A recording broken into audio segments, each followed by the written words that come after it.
Do you understand the charges, Mr. Pistorius? I do, my lady. How do you plead? Not guilty, my lady.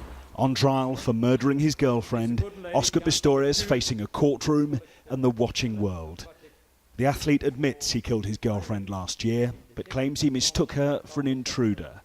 Today, as parts of his trial were televised, he seemed calm on camera. Even when June Steenkamp, the mother of his victim, glared at him in court. This was the first time she has ever been near Oscar Pistorius. She said she needed to look him in the eye.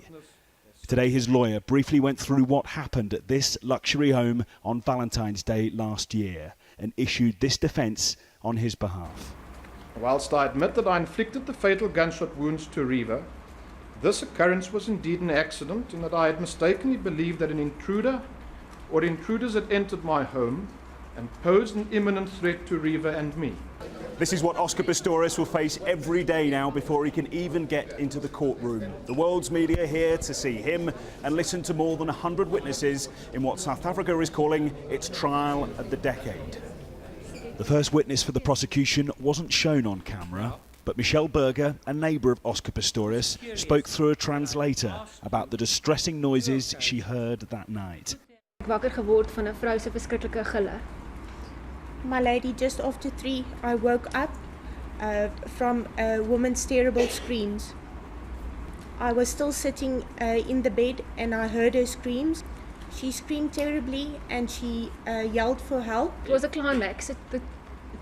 She was very scared. It was screams that was a climax.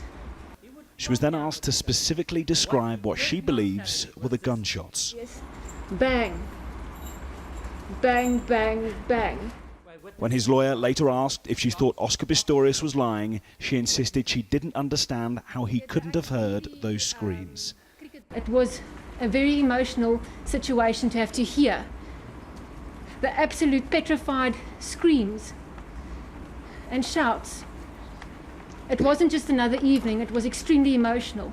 I understand the emotional side according to your version. I'm more interested in the confusing side. There was more chaos as he left court through crowds of photographers and journalists. That he killed Reva Steenkamp is not being questioned, but over the next 3 or 4 weeks, a judge will hear and then decide why she died.